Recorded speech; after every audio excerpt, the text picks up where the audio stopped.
Assalamualaikum warahmatullahi wabarakatuh. Perkenalkan, nama saya Juhairi Yasmi Alfaini, NIM E 2019-2074, akan mereview materi ekonomi makro tentang ekonomi dua sektor atau ekonomi tertutup tanpa kebijakan pemerintah. Perekonomian dua sektor adalah perekonomian yang terdiri dari sektor rumah tangga dan perusahaan.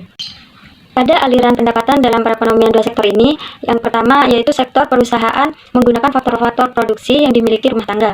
Kemudian, sebagian besar pendapatan yang diterima rumah tangga akan digunakan untuk konsumsi, yaitu membeli barang dan jasa yang dihasilkan oleh sektor perusahaan.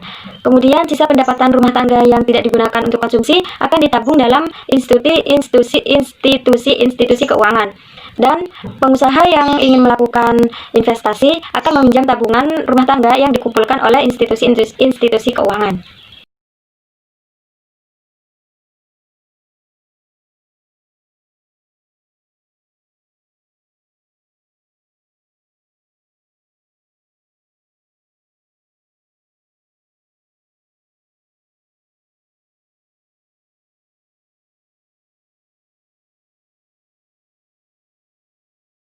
Hubungan antara konsumsi dan pendapatan rumah tangga adalah faktor terpenting untuk menentukan tingkat pengeluaran.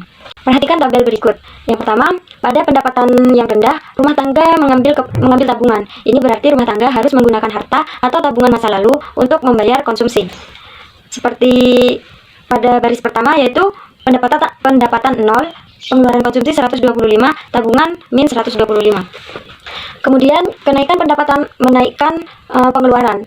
Kenaikan pendapatan menaikkan pengeluaran konsumsi. Sisa pertambahan pendapatan bisa ditabung. Seperti pada baris 1, 2, 3, 4, 5, 6, ke-7.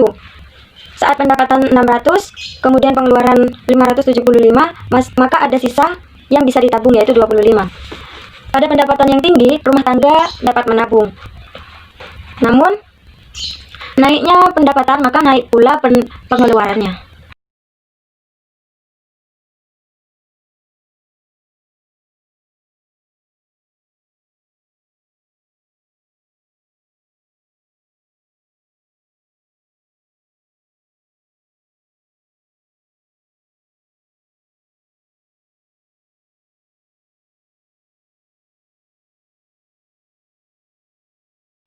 Kecondongan mengkonsumsi.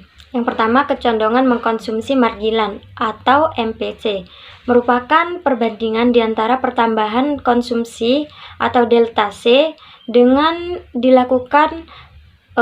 yang dilakukan dengan pertambahan disposable income atau delta YD yang diperoleh fungsi yang diperoleh MPC sama dengan delta S per delta YD.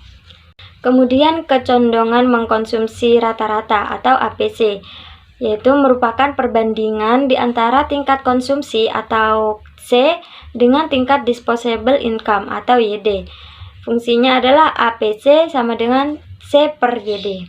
Ada pula kecondongan menabung. Yang pertama, kecondongan menabung marginal atau MPS merupakan perbandingan di antara pertambahan tabungan atau delta S dengan pertambahan disposable income, yaitu delta YD, yaitu MPS sama dengan delta S per delta YD.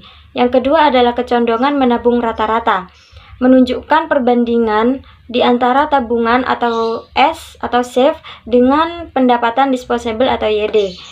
Rumusnya APS sama dengan S per YD. Adapun fungsi konsumsi, yaitu suatu fungsi yang menggambarkan sifat hubungan antara tingkat konsumsi rumah tangga dalam perekonomian dengan pendapatan nasional atau pendapatan disposable.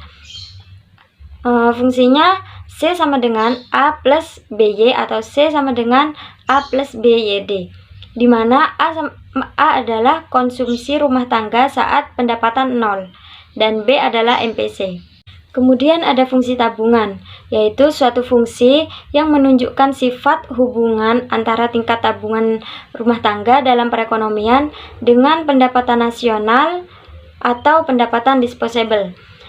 Fungsi tabungan yaitu S sama dengan min A ditambah dalam kurung 1 min B Y, atau S sama dengan min A plus buka kurung 1 min B tutup kurung YD.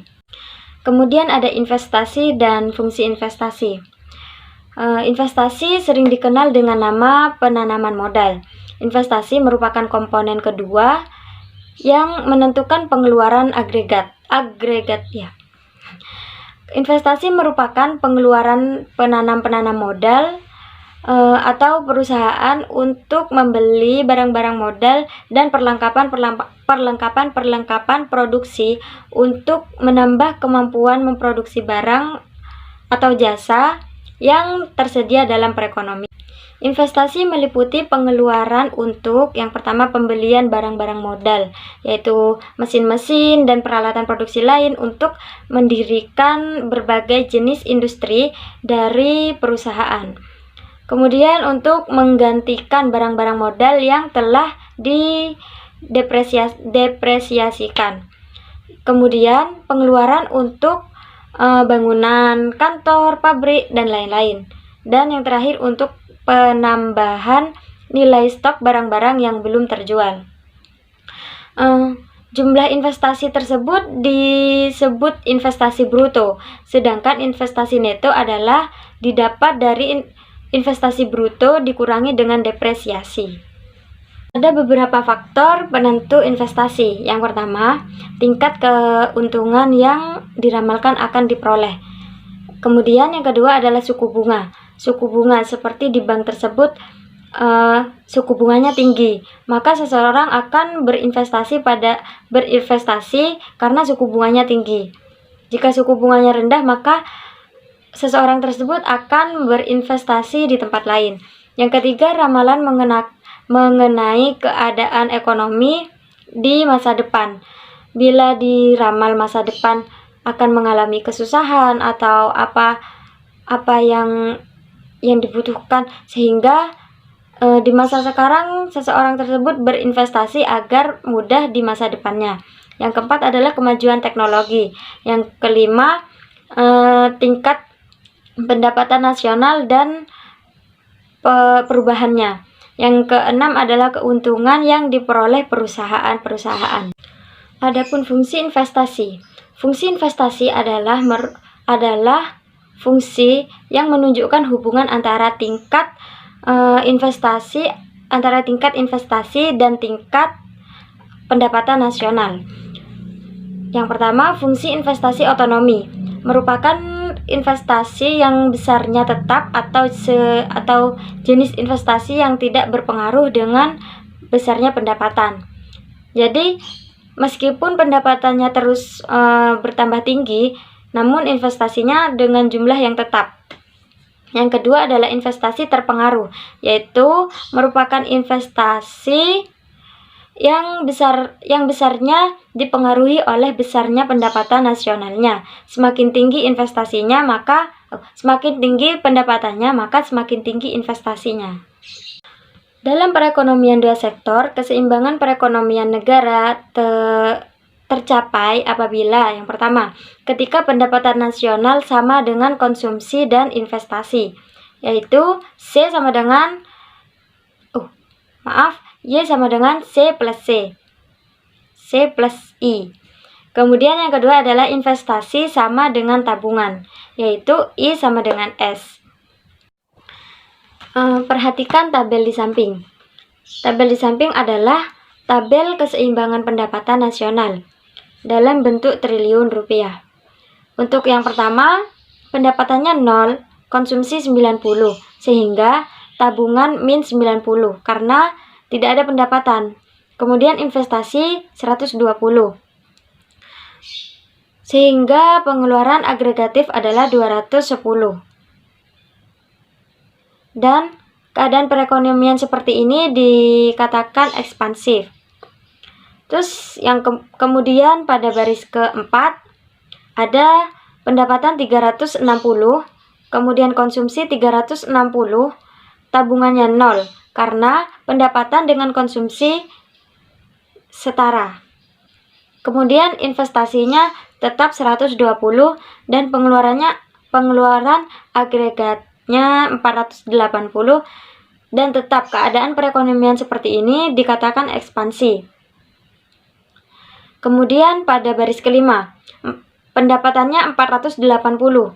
Kemudian konsumsinya 450. Di sini ada selisih.